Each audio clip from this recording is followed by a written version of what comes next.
Ladies and gentlemen, welcome to the Maverick Mindset Radio Show. I got thrown off. We were all jamming to that song. I know.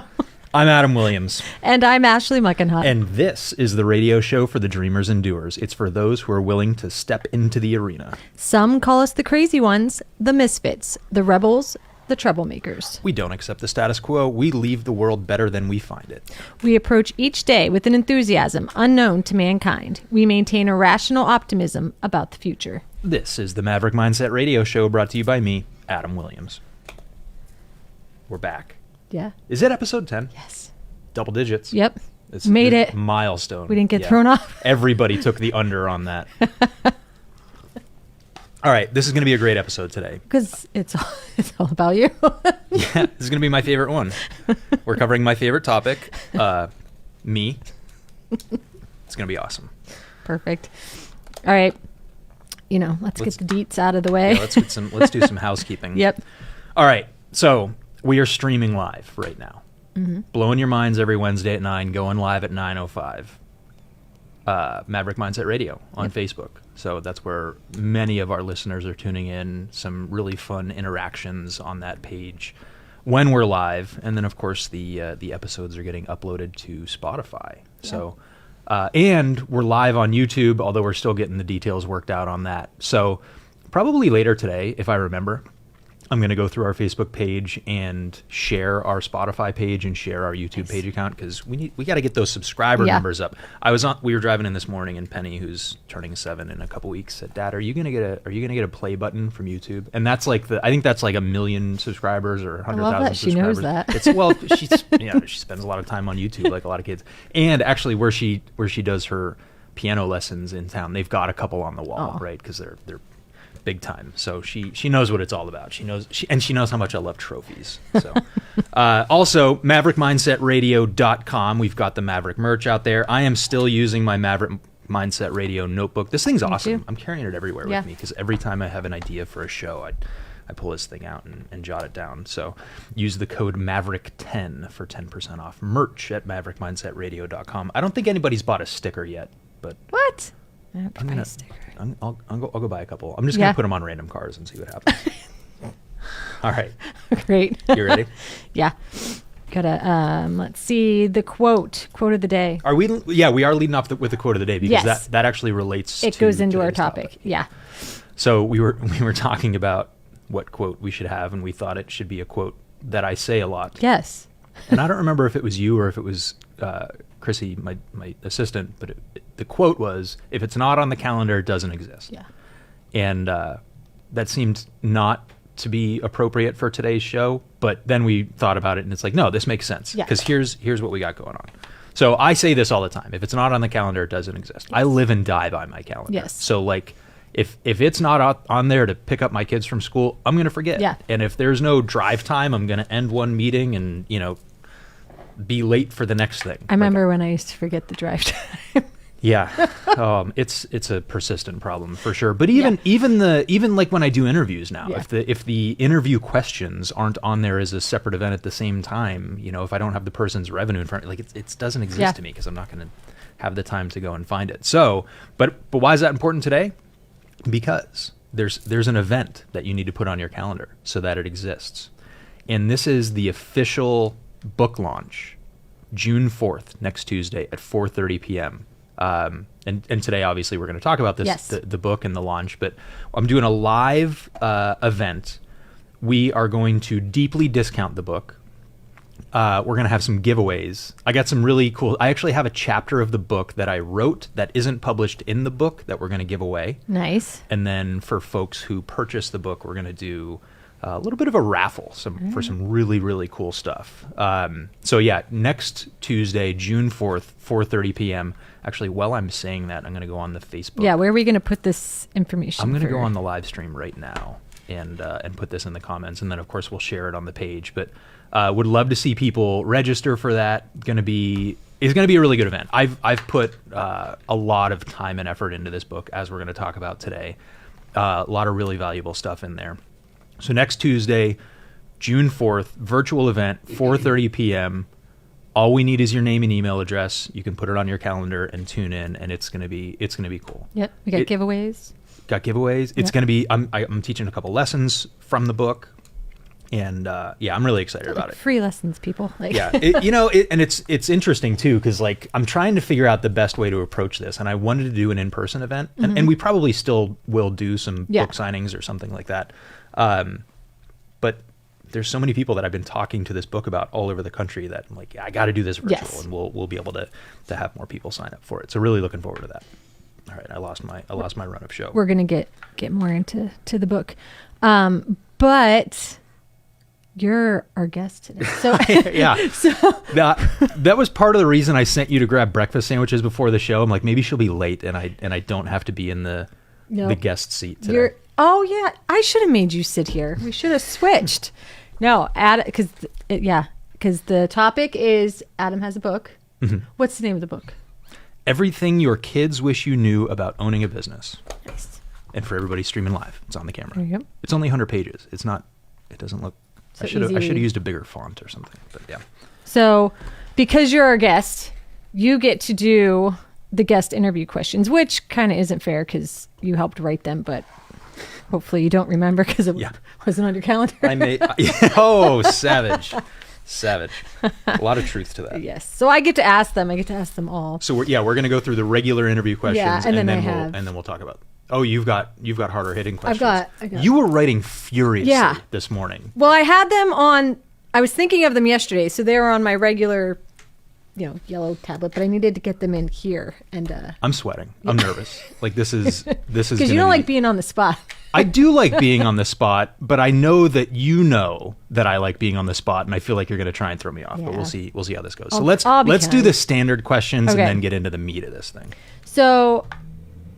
Name and business, which here's the thing, there's more than one, right? You have a lot of stuff going. What are all the things that you're doing? Yeah, that's fair. My name is Adam Williams, and I am the host of a radio show and podcast called Maverick Mindset Radio. I am the founder of Rust Belt Business Law. I am the co-founder, along with my wife, of Pennywise Tax Strategies. I am the prior founder of the Big Cheese Food Truck, although we sold that almost, 5 or 6 years ago now. I'm also a co-founder of the Socialism board game, which that's going way back. That's going way back in history. That's when presidential elections used to be fun. And then I've got another business now that's sort of a side hustle, doing coaching and consulting for small businesses and actually helping implement a lot of the lessons that I teach in the book. That business doesn't have a name. And I don't know that it ever will, because it's one of those, it's not a huge scalable business. It's just something that I really enjoy doing, working one-on-one with business owners and helping them accomplish their goals. So yeah, got a lot of businesses. And probably if you ask me 6 months from now, we'll have another one on the list. I feel like, yeah. Yep, for sure. But that's what we do. All right. How did I do on question 1? That was good. I didn't prepare for that. That was good. All right. 60 seconds for your backstory. Oh, yikes. Yep. I was destined to be an entrepreneur. I am the least employable person on the planet. My parents owned a business. They wanted me to go out and get a good job, go to business school. I did both of those things. I lasted a year at that job and just realized it wasn't for me. I would get off. I worked for a Big Four accounting firm, and I would get off the 25th floor of that skyscraper in Pittsburgh every single day. And I thought, I can't do this for the rest of my life. So came back to Erie, worked for a judge, launched my law practice as a side hustle, which is how a lot of our clients start, and turned it into one of the fastest growing companies in America, and launched other businesses related to that. So I have become an expert, an advocate at helping people understand the difference between being self-employed and actually having a small business that works. Because they're different. Yeah, and we're going to talk a lot about that today. Well, was that 30 seconds? I should have timed that. Your face is in the way of the clock. How much more time do I have? No, you're done. All right. What's going on in all of those businesses now? Where are they all at? Oh man, right now. A lot of my focus is on Pennywise right now. We are 6 weeks out from this year's tax filing day. It's the end of May now. A lot of people filed middle of April, and that business is crushing it right now. Yeah. We are on a world tour. That's a bit of an exaggeration, but I'm at speaking events. I'm on podcasts. I'm talking about how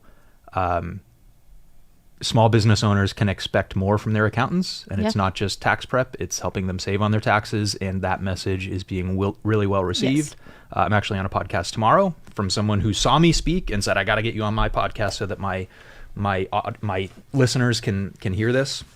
So a lot of focus on that right now, and it's interesting because the law firm has a lot of stuff going on without my direct involvement right now. Pennywise, I'm helping grow, and then I've got a handful of clients in the coaching business that's a lot more hands-on for me and really, really enjoyable. So a lot of stuff going on right now, a lot of changes, a lot of projects that are at various stages of completion that. And you and I have talked about this. There's stuff that I've been pushing on for 6 or 8 or 10 months that now is starting to build a little bit of momentum, and that flywheel is starting to spin. So the next, through the end of this year is going to be buckle up, right? I mean, there's going to be a lot going on. That's another quote from Adam. Yeah. That sends chills down people's spines. All right. Imagine that you could have a panel of 3 people, living or dead, to help you make your most important decisions. Who would you choose and why? Oh, that's a really interesting question that I didn't prepare for at all. Yeah. All right. So I would start with Jackie Williams. Aw. No, there's nothing romantic about that. She's like the best partner in life and business. And we're really fortunate now because it wasn't always this way. We're on the same path. It used to be that we were both on trajectories of success, but we were on parallel paths. And now we're really aligned with that. So I run a lot of things by her because she and I approach things so differently. Although now after 17 years of marriage, coming up on 17 years, God, I hope I got that right. Anyway, we're starting to become each other, right? So we say things and do things that sounds like the other person. So I go to her for the big decisions. Second person I would ask is a combination of my 2 children. It's really interesting what they pick up on now, even at 7 and 13. And I don't live for my kids like some people do, but they're definitely a big part of the equation. And it's amazing how insightful they've become because they hear, sitting in the back seat hearing me and Jackie talk. Royce and I were just talking about it yesterday. We were talking about some stuff going on with the law firm, and I was like, oh, there's this thing that's going on right now that I don't like. And he goes, well, you can fix that. Aw. I'm like, what do you mean? He's like, well, you can just make some tweaks and make that better. And I'm like, oh my God, he gets it. He's 13 years old and he understands that I control my destiny. Yes. So that turned into a much more in-depth conversation. All right. So number 1 is Jackie Williams. Number 2 is my kids. Number 3 is Adam Williams from 2034. Okay. So I will sit and think about Adam Williams from 10 years from now. What decision would he want me to make? And I take a lot of advice from the guy because he's smart and handsome and successful and witty and in great shape. And has a massive following. You're really throwing it out there in the universe of... But that's true, right? Yes. I mean, I know the person that I want to be, and I take advice from that person. And it sounds silly and it sounds woo-woo, but it also works. Okay. Yeah. So those are my top 3. Now, let me run through the rest of the list because I don't believe that 3 people is enough. I believe you need a panel of advisors. So right now, Jackie and I have hired a coach. Yes, I do coaching, but we've also hired our own coach to help us. A lot of people think that if you do something and you're good at something, you shouldn't need someone else to be able to. Yeah, that's ridiculous. Right? I mean, we talked about Scotty Scheffler on last week's show. He's the number 1 golfer in the world. Guess what? He has a golf coach. Yeah. There is a human being on this planet who is ranked as the number 1 golfer in the world who has a coach to teach him how to golf better. Think about that, right? So yeah, I don't think it's above anybody. There's always new perspectives on things. There's always, we've seen a lot, we've learned a lot, but there's always stuff out there that we don't know. So why try and figure it out on our own? Plus, it does help to have that third party sort of come in from above and see the forest for the trees and show you some of your blind spots. So we do have a coach that we're working with. I'm really liking a lot of the content right now that Alex Hermosi is putting out. He owns acquisition.com and has some other investments that he has. He has some really cool stuff. Cody Sanchez, I really like. We should try and get her on this show. You know how good our job descriptions are, or our job ads? Yes. I've actually taken some parts of her job ads because they're so good. But she's an influencer, and she has, I think it's like contrarian thinking or something like that, which is interestingly very similar to Maverick Mindset. So I like a lot of the content that she's putting out. Really like Andy Frisella from First Form, who invented 75 Hard. Really like Ed Milet, who is involved in something called the Arete Syndicate. He and Andy Frisella founded it. I'm actually going to their event in St. Louis in a few weeks. Nice. So really a range of like business owners there. And the reason that my list goes on and on and on is Andy Frisella is, as an example, a really successful business owner. Yes. He has a super cool business, and every time I do business with First Form, his supplement company, I'm like blown away by how good it is. Yes. Like it is just really well run. But he doesn't have kids. I did not know that. And he's married. Okay. Or if he does have kids, he doesn't talk about them. So he's married, and he's got a apparently successful, happy marriage, and he's got a really successful business. But I think without the aspect of having children, so I always talk about, get advice from the people who have done what you want to do or who are where you want to be. Yeah. And in a lot of ways, he's done that. But on the other hand, doesn't have that additional pressure element of, I got my kids to consider in this decision. So it's a long list for me. I mean, I still take advice from my parents. There are some clients that I've worked with over the years that I go to for advice, although that's always a really interesting dynamic. And then I'm also a member of EO, Entrepreneurs Organization, and once a month, I'm in the Pittsburgh chapter. Once a month, I go down and meet with the 8 guys that are in my forum, and I've gotten some really good insight from them. That's been great for me because those guys aren't lawyers. And most of the mastermind and group coaching groups that I've been in are with other law firm owners. And lawyers tend to have pretty limited worldviews.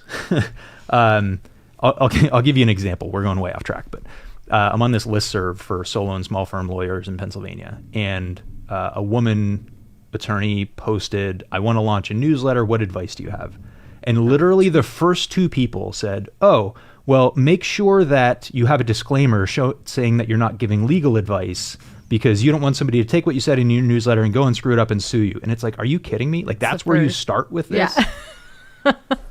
Oh, lawyers. One track mind. All right, get me off this question. Move on. Okay. Well, this is a good one. Have you ever hated anyone? Yep. Yeah. Don't think about it. I don't know.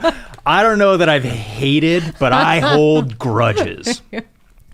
All right. So the first one that I thought of, this is so weird.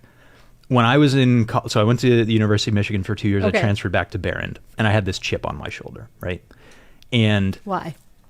Well, because I thought I was too good or too smart, right? Okay. Like it was a crappy attitude to have.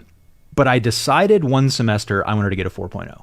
Okay. Because I just wanted to prove that I could do it, right? Like academics were usually in my top 3 priorities, but I said I'm gonna take this one semester and I'm gonna study and I'm gonna get the 4.0 just to show I can do it. I took a science class. I think it was like physics. Yep.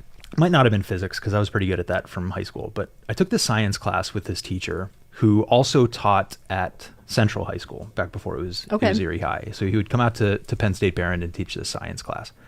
And I had the highest grade in the class. It was a B+.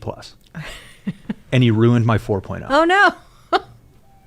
And I thought that was so unfair. And that's why I hold the grudge, and that's why I hate it. Like, bro, if the best grade in the class is a B+, that's not on us. That's on you as the teacher. Yeah. So I held the grudge. Something? The second thing he said during that class, I'll never forget this, because we always talk about how much it snows in Erie. And he said, I've studied this. 19 years out of 20, April 15th is your cutoff for snow. So 1 year out of 20, it'll snow after April 15th. But 19 years out of 20, it doesn't. It stops before April 15th. He's been wrong. Like it's happened more than every April 19th when it snows. I go, this freaking guy. I still remember the guy him. with the B+ in the physics class. But I got him back. Next semester, I said, I'm doing it. Next semester, I'm getting my 4.0. I intentionally signed up for another class with that professor. This was a geography class. I'll never forget that. Because I still use these skills when I'm planning flights in the airplane and looking at elevation and stuff. So yeah, I got the 4.0 the next semester, but I still hold a grudge against that guy. Still remember because I worked my tail off. I had the highest grade in the class, and that's why curves exist, right? Yeah. Like it's not fair what you did to me. Yeah. All right, so I held a grudge against that guy. What's really funny is when we moved back to Erie, whatever, 10 plus years later. I saw him eating dinner at the Erie Club one night with his wife. Oh no. And I, you know, had a couple cocktails in me. Oh no. But I didn't do it. I didn't do it.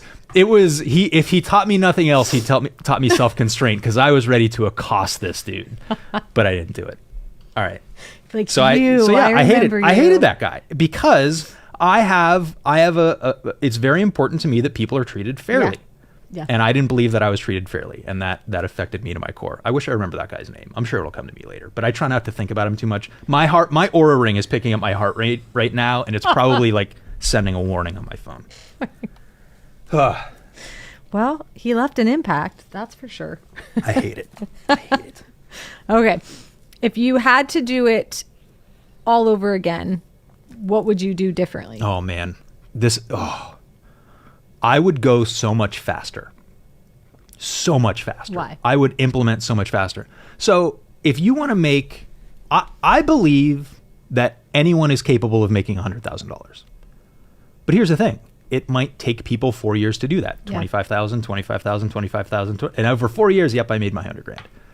Well, if you can do that in a year, that's even better. Make $100,000 in a year. Mm-hmm. Well, what if you could make $100,000 in a month? Yeah. Well, that's even better. It's just it's the same thing. Yeah. It's the same volume of results and outcome. What if you could make $100,000 in a day? And we've done that now in our business. Yeah. We've had $100,000 days. We've had multiple $100,000 days.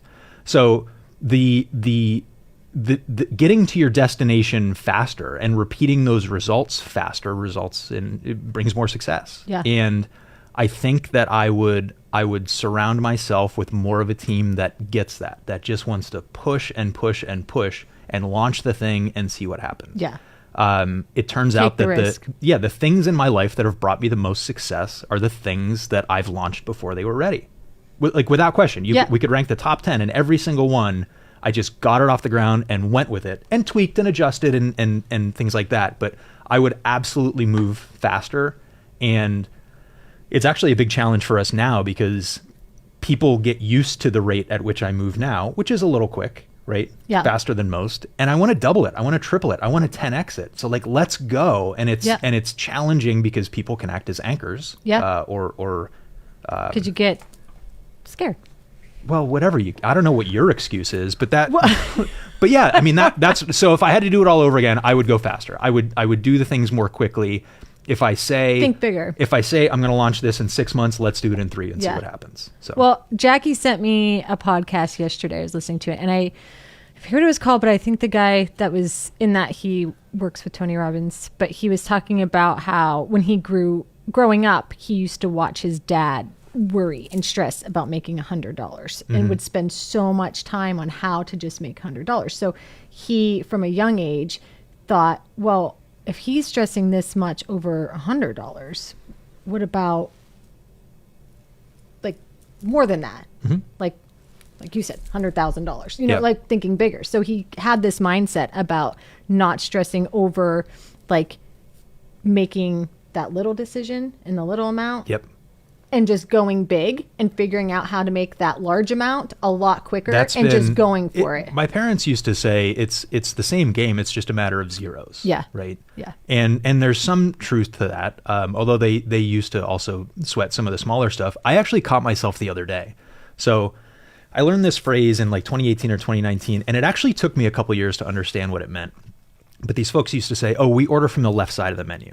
And I thought literally you flip open the menu and it was the left page. Yeah. No, what they mean is they don't look at the price because it's always on the right. So you look at what you want to order and just order it. And it's not like going to a restaurant is not going to make you broke, right? Yeah. Maybe it will. There are people in that situation, certainly. But I want to be the type of person where the price on the menu doesn't matter to me. Yeah.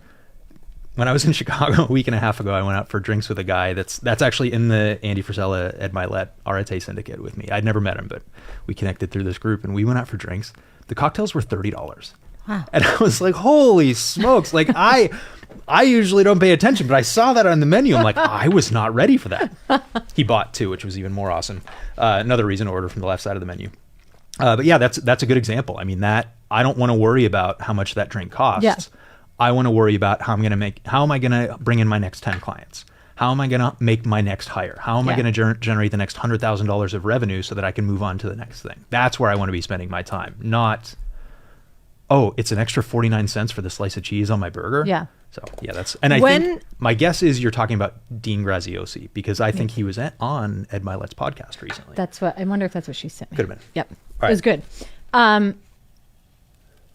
When do you think when did that switch happen? Where you're going off script. I am. When you started to think differently about, I don't want to care what I'm ordering. I don't want to worry about the price. At what point in your life were you like, I'm not living that way anymore? So let's talk about my book. Okay. I still have questions. I know.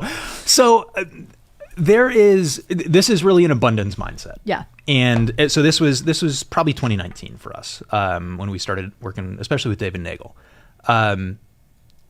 Money is the most abundant resource on earth. Which people don't get that. No, they're very limited. I by think money. that's going to be a topic, people. One of these. We do an abundance episode for sure. But that I can always go out and make more money. If I've learned nothing else in life, I have that skill.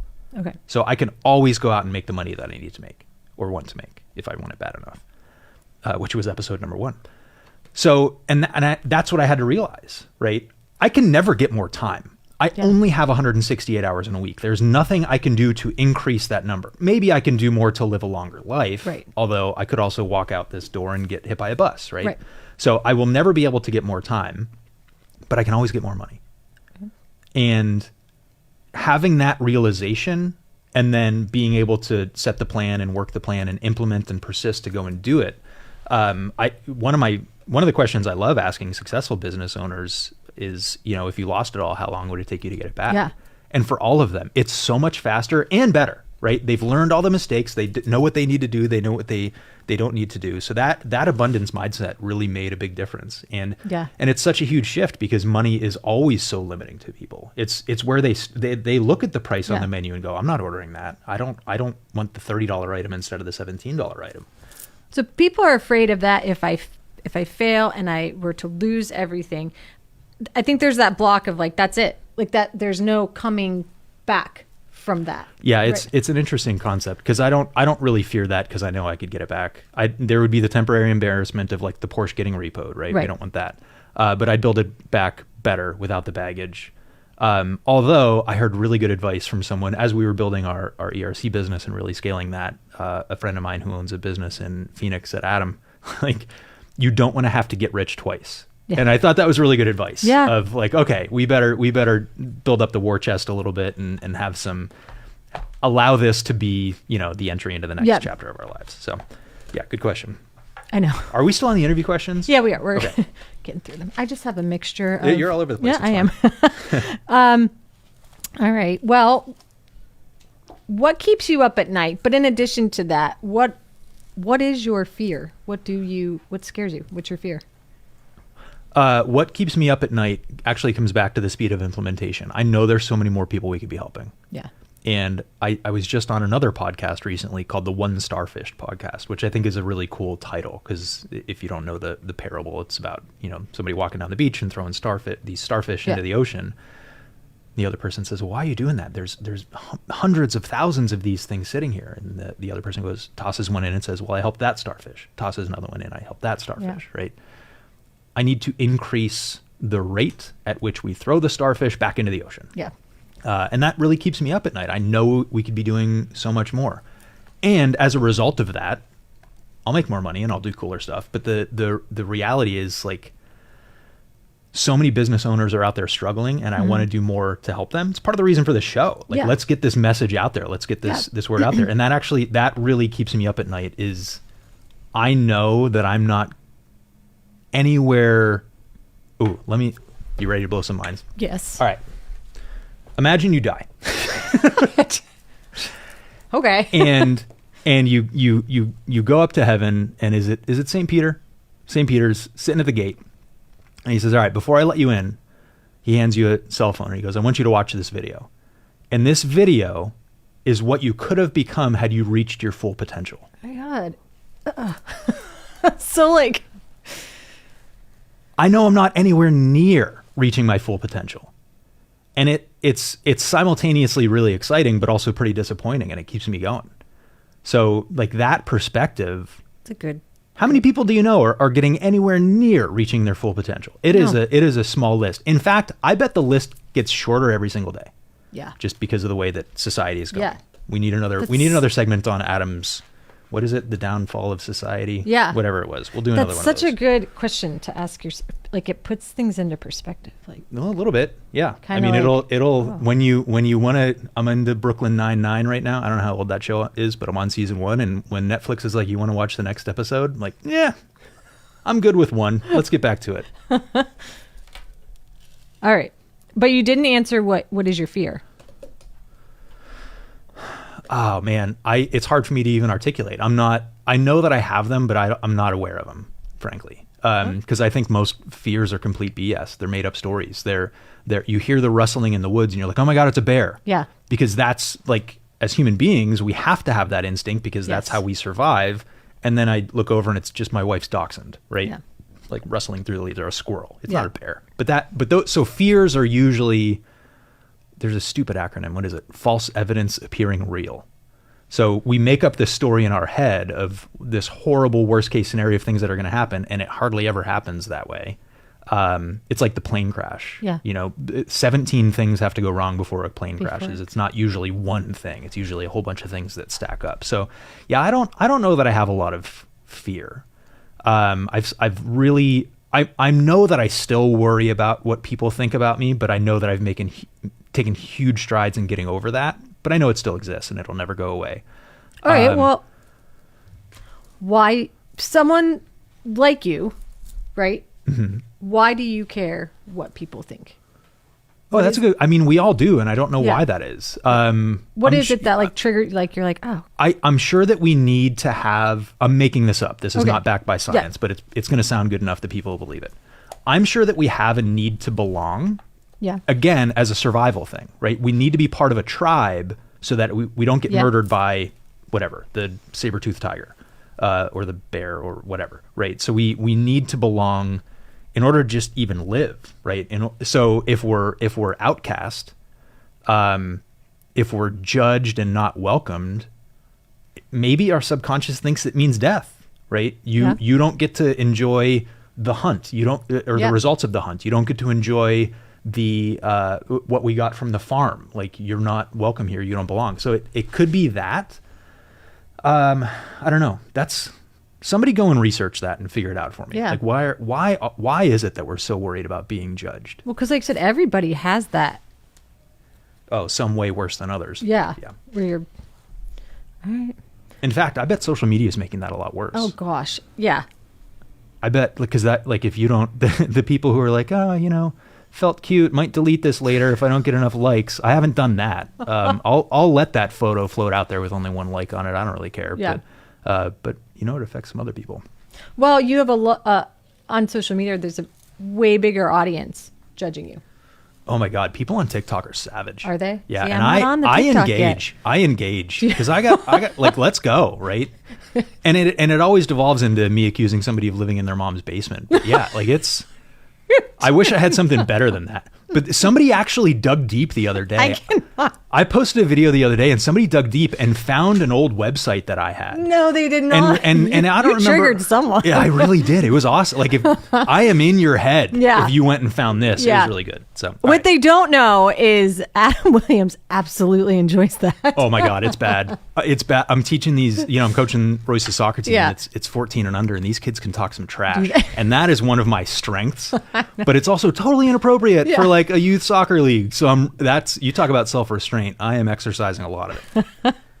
You're gonna have the soccer team out there that's just trashing everybody. We're gonna have we'll have like 7 players left on the field because a bunch of kids are gonna get kicked out.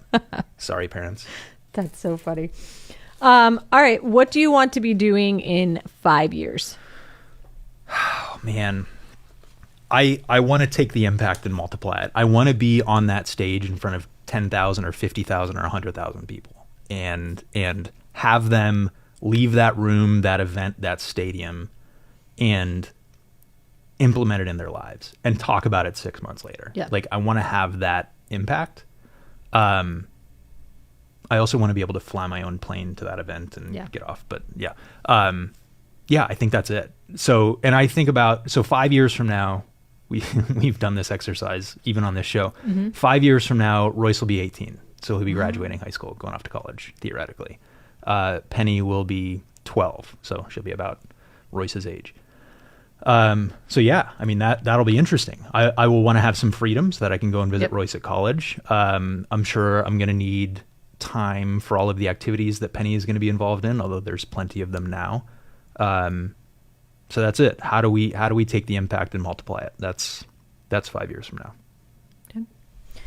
Sorry, that's all I got. So you mentioned you wanted to meet 2034. I take advice from 2034 Adam. Yep.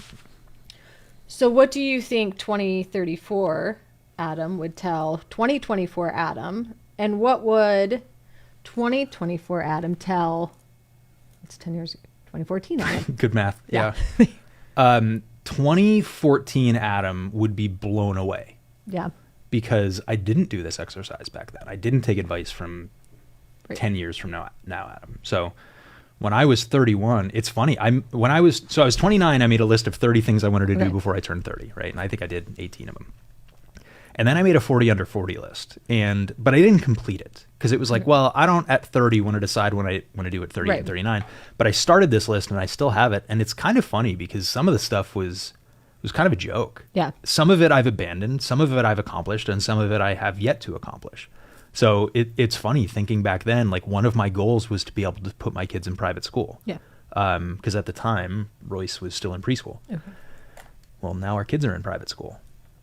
But we also had, her last day was Friday, we need a new one, but we had a full-time nanny and we provided a vehicle for her, for the nanny to drive the kids to and from school. Like I didn't even picture that 10 years ago. And now it's my life. I actually drove that car today to the show and I realized the stereo is not loud enough. So I was trying to play my pump up songs. But yeah, I mean, so 2014 Adam would be very, very proud of where 2024 Adam is. 2034 Adam is so incredibly disappointed. Yeah. In where 2024 Adam is, like there's a long way to go. Yeah. But it's actually getting easier. Okay. So once you get that momentum going, once you have a team, once you have some resources, the second million is easier to make than the first million. Yeah. And I used to want to like punch people in the face when they would tell me that, but there's a lot of truth to it. Like that hurdle of getting through the first million is really tough. Yeah. Second million comes a lot easier. It's actually kind of funny. I have a poster hanging in my office at home that it looks like a photograph of a bunch of dollar bills stacked up and it says my first million at the top. And it's actually something that hung in my dad's office growing up. And then I don't know, like my parents have done for the last several years, they just keep dumping crap at our house. So this thing showed up one day and I hang it in my office and it's a good reminder of like seeing him go through it and then us getting through it better. Like we've exceeded the level of success that my parents had, even though they were very successful.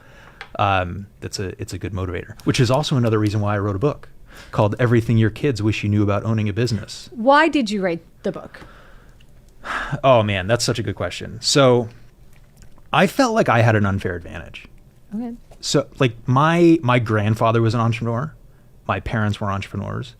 I had run different businesses growing up before I started the law firm. So you saw that lifestyle Exactly. It also made me completely unemployable, like I said. But yeah, like I had an unfair advantage and I want my kids to have an even more unfair advantage. So I realize there are lessons that I'm teaching them, sometimes intentionally, sometimes just a result of them observing. And I thought, again, if we're going to multiply the impact, let's get this in writing. Let's get some of these... To everybody. Yeah, let's document some of this because there's a lot of insight. I think we've dropped a lot of knowledge bombs today in the last 38 minutes. Yeah. So there's a lot of lessons I've learned. There's a lot of insight I have. And I wanted to share it with the world. The person that's sitting at their desk at the job where they got off the elevator and walked through and said, I cannot do this for the rest of my life. What would you tell them? Is it too late for them to... Quit today. Literally walk out the door. Oh. Because you're going to wait until the perfect time and it's never going to happen. Yeah. And you're going to wait until it's safe and there is no such thing. Like, let's burn the ships. Like there is no alternative. There is no backup. Here's where we're going. We're going to make it happen. Yes or yes. So yeah, quit your crappy job and go out and do what you really want to do. So the person that says, well, no, I got to stay here for 5 more years because I got to get things lined up. You're saying, listen, I feel bad. I shouldn't feel bad, but I do feel bad for the people that make decisions because they want to like vest in their pension, right? Yeah. And it's okay, and I'm not judging anything here. This is really a lack of awareness, right? But if you are going to make a decision, and I'll use the pension example, where you can invest in this pension and get an extra, I don't know, $1,000 or $2,000 a month in retirement. Yeah. What if you went out and made $1 million? Like, what if that thing is holding you back from the even greater thing? So in some ways it's a limiting belief or limiting lack of understanding. But I wish, if those people are intentionally making that decision of they're choosing alternative A over alternative B, great. But I feel bad for the people that don't realize there's an alternative to that, that they can do it another way, and the results that they've achieved in life should not dictate the results they have yet to achieve. Does that make sense? Yes. Like, don't let your current circumstances dictate where you could eventually end up. Yeah. And I feel badly for the people that do that. I feel like now that you told people to just leave, there's going to be like a few Jerry Maguire moments out there. I've seen like 3 or 4 people going on the sidewalk that I usually don't recognize out there. So, but yeah, I mean, what's stopping you? I'll tell you what it is. It's some BS excuse. It's some reason that you're really being unfair to yourself, and you're not giving yourself the opportunity to thrive and to reach your full potential. Like, stop letting that thing hold you back. What is the thing about entrepreneurs that people don't know? Like, it looks so easy. Yeah. It looks so easy. Like, entrepreneurship has blown up in the last few years. Yeah. And, we had, I don't remember what it was. We had a good day last week. I don't know, we did 20,000 in revenue or something like that. And like, that's a pretty decent day, and people wanted to celebrate it. But it's like, you realize 0 of those dollars go in my pocket, right? Like, this is all going back into the business for different things that we have going on right now. So yeah, it looks easy. So people, actually, that's where the book starts off, is people tend to start businesses because they think there's some combination of they're going to make more money and they're going to have more freedom. Mm-hmm. And sometimes they think they're going to have a bigger impact, but it's usually money or free. Like, I'm going to have control over my schedule and I'm going to make more money. That's their belief when they start their business. That's usually not what happens. Not how it ends. Unless you get lucky, or unless you've got someone working through that with you to teach you and coach you, it usually doesn't work that way. Most people end up becoming prisoners to their businesses, and they're working 168 hours a week. They're working 6 or 7 days a week. They're missing the soccer games. They're missing the dance recitals. And then it becomes this badge of honor of, oh, I'm hustling and I'm grinding right now, right? Like, I'm in. They're trying to defend what they're doing by giving. I'm in my hustle era, which should be Taylor Swift's next album. You're welcome, Taylor. But like that, and it's such a shame, because like, listen, I'll hustle and grind. I'll outwork anybody for a short period of time to reach a result. Yeah. And then I'm taking a vacation. But having hustle and grind as a lifestyle, that hustling and grinding and working hard becomes the result that people want, as opposed to actually achieving a result, right? So if I want to make this is one of the lessons that I'm actually going to talk about during the book launch on June 4th. There is no difference between being blue collar and being white collar, other than the rate that you charge. Being a doctor or a lawyer, you can charge higher rates than being a plumber or electrician. Right. And there's exceptions to that. But generally speaking, right, folks who are white collar are still selling their time for money, just at a higher rate than the blue collar folks. Meaning, if they step away, unless their employer blesses them with some paid vacation, they don't make any money. Right. Entrepreneurs flip that around, and they don't sell their time for money. They buy more time with the money that they have. Because again, they can never create more time. Right. But they can move things along more quickly. They can buy expertise. They can buy the speed of implementation with the money that they have. Good point. And a lot of people, a person I talked to yesterday, a potential client for Pennywise, still does her own bookkeeping. And it's like, listen, this is something you can outsource. You could send this overseas for like $7 an hour. Right. You can have it done domestically for a lot less. But you just told me your goal is to grow a business that does 6 figures a month. That will be impossible if you are acting as your bookkeeper and doing all the entries in QuickBooks. You need to buy that time back. Yeah. So go get somebody else to do the $5 or $10 or $15 or $20 an hour jobs, so you can go out and do the $50 an hour stuff, the $1,000 an hour stuff, the stuff that will create the lifetime stream of revenue. The book is a good example of that. Yeah. Like, the book's going to be on Amazon, and people can go and buy it forever and ever and ever. And I hope that you join us on June 4th at 4:30 p.m. for our book launch. So that's a good example of, like, I put the time into that, right. and it'll be a revenue stream for some period of time out into the future. So I think that that's a really important lesson for business owners is, like, think about all the things that you do in the day. Yeah. Think about the high value stuff and the low value stuff. Your time is better spent finding new business opportunities, networking, marketing, doing sales, building systems.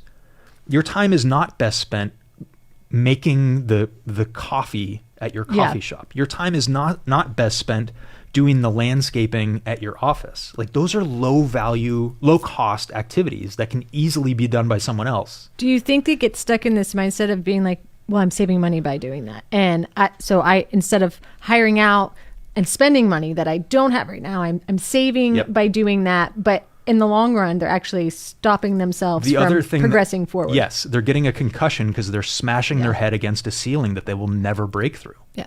That we talk about, we work with a lot of law firms, you know this, but a single shareholder law firm, single owner law firm, right? Like a solo attorney, maybe somebody with support staff.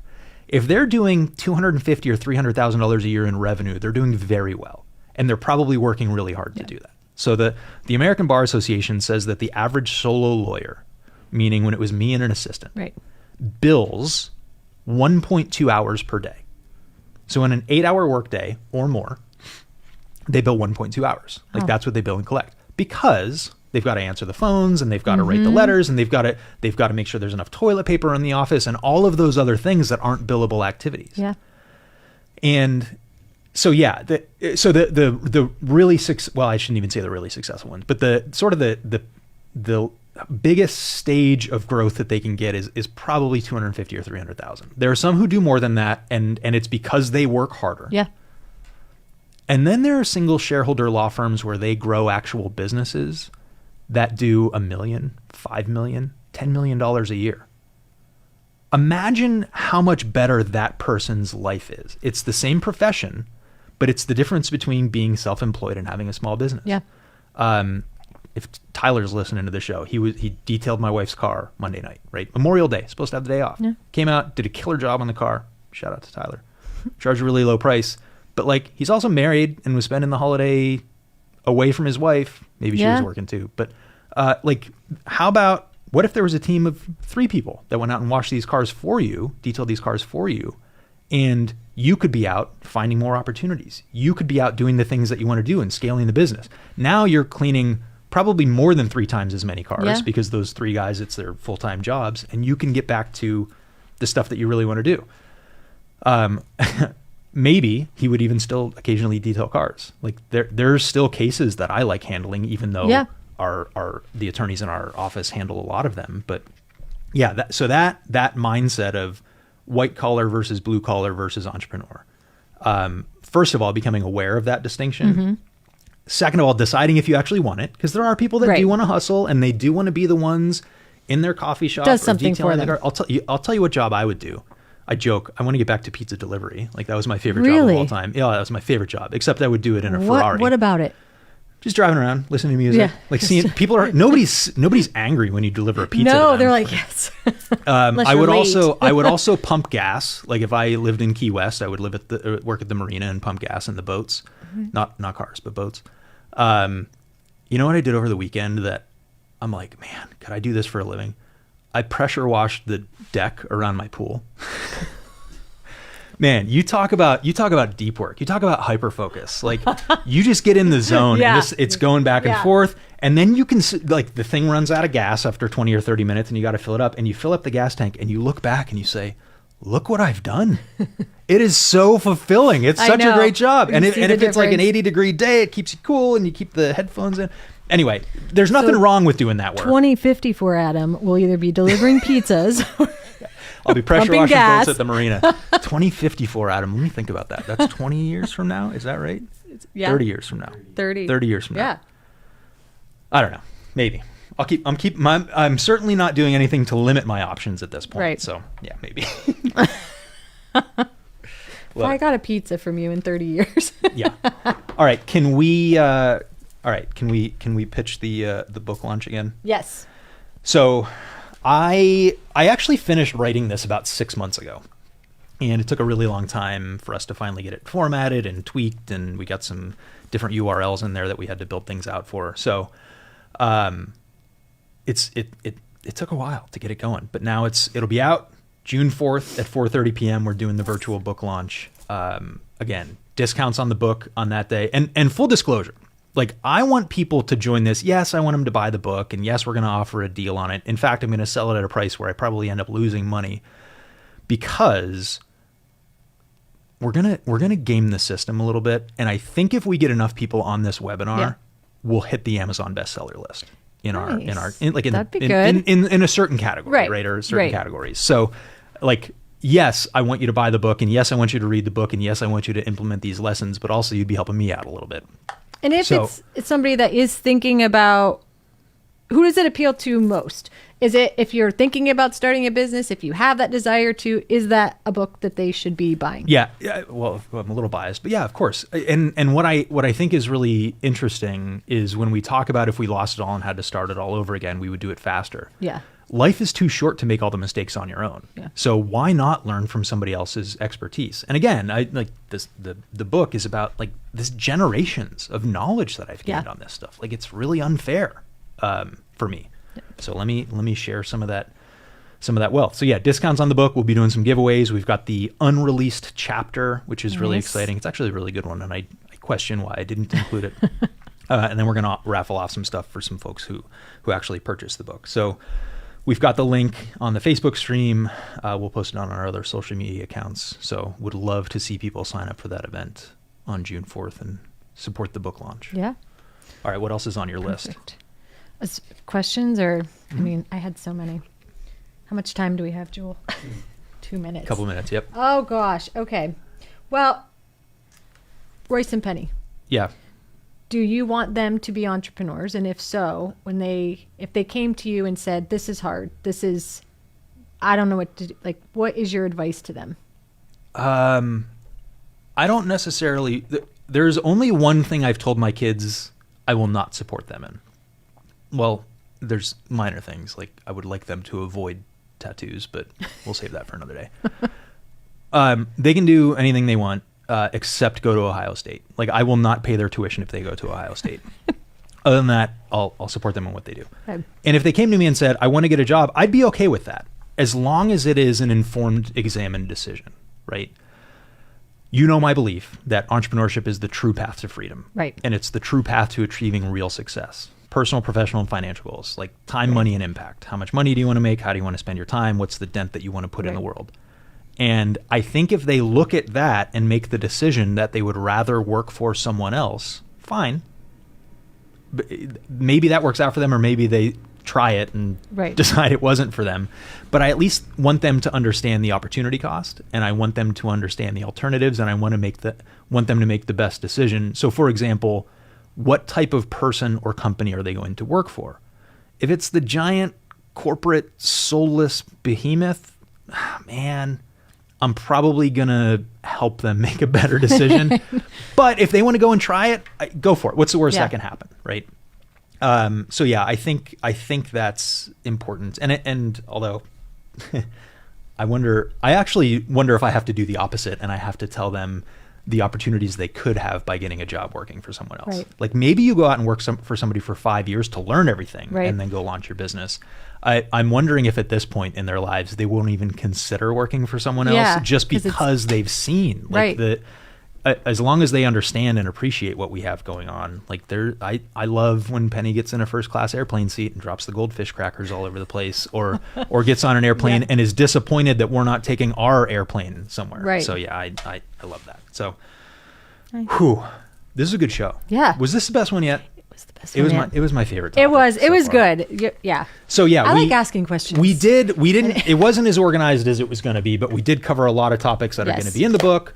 Book launch, June 4th, 4:30 p.m. virtual event. Sign up. Great show. I believe in you. See you next week.